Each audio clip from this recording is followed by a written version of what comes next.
Welcome back mga katropa! Nandito tayo ngayon sa SM Mega Center Cabanatuan kung saan mararamdaman na talaga ang Christmas spirit dahil ngayong gabi witness tayo sa lighting ng Giant Christmas Tree 2025 with the theme Dazzling Ribbon Ride. Ang saya ng atmosphere dito mga katropa. Ang daming tao, daming ngiti at syempre punong-puno ng holiday vibes. Bago ang tree lighting, nagkaroon muna ng programa na pinangunahan ng SM Mega Center Management. Nandito syempre si Mr. Keldrin Wee, Assistant Mall Manager ng SM Mega Center Cabanatuan, at kasama rin si Miss Mara Corteza San Pedro, ang Nueva Ecija Tourism Officer. Nagpasalamat sila sa mga Nova Ecijano na patuloy na sumusuporta sa mga proyekto ng SM at binigyan din nila na ang Pasko ay panahon ng pagkakaisa, pagbibigayan at pag-asa. Ayan o, present din sina Santa Claus, si Elf at si Snowman. Ang cute nila mga katropa, ang daming bata ang tuwang-tuwa.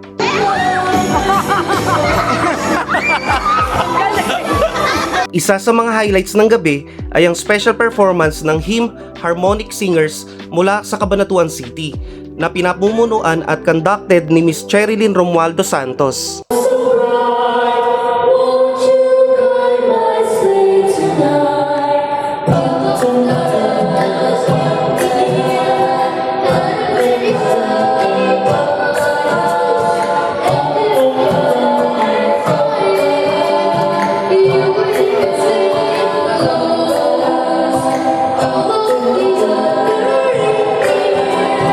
Ang ganda ng boses nila, sobrang angelic. Parang ramdam mo talaga ang diwa ng Pasko habang kumakanta sila ng classic Christmas songs. Nakaka-chill mga katropa, talagang perfect way to welcome the Christmas season dito sa Mega Center. And there you have it mga katropa, the giant Christmas tree of SM Mega Center Cabanatuan is now officially lit. Ang ganda, sobrang dazzling ribbon ride talaga. Perfect backdrop for your Christmas selfies and family bonding moments.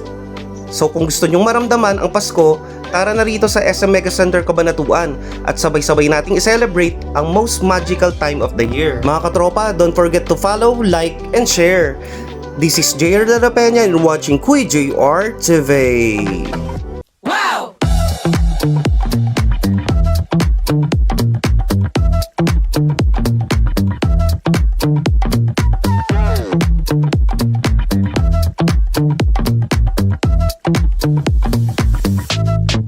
It's gonna make me wow!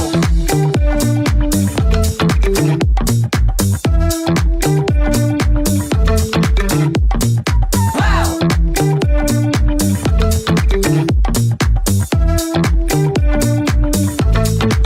gonna make me wow!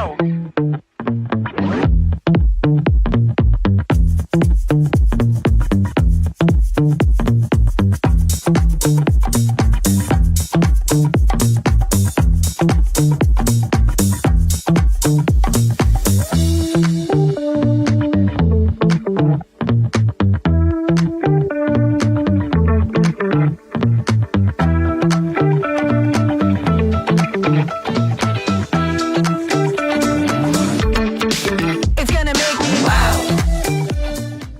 Sir, ilang feet ba yung Christmas tree natin yan? The biggest we have in the center is actually 24 feet. Tapos yung dito sa baba, these are just actually the furnished from last year. Kasi we are also promoting sustainability. Sir, overall sa mall, sir, ilan yung Christmas tree lahat? Sir, with this, we have ang ganda! Actually, sir, parang mga 20 units yung sa third floor. Tapos meron tayong mga tigagalawa per floor by the candles natin. So technically parang mga roughly more or less 20. So maraming salamat to our media partners for joining us for today's launch. To our community, feel free to drop by to SM Mega Center anytime. We are open from 10 to 9 every day. Our centerpiece is actually at third level, so feel free. This is not just an annual ceremony, but it is mostly SM creating a space for our community to gather. Hindi siya basta ceremony lang na taon-taon natin ginagawa. We are actually creating memories. We are actually creating experience. More than just having a 25 feet tall Christmas. Thank you for that, sir. Please follow us on social media pages. Yes, Facebook, SM Mega Center Cabanatuan. Instagram. So, nandun ang mga updates natin. Thank you! Thank you so much, sir.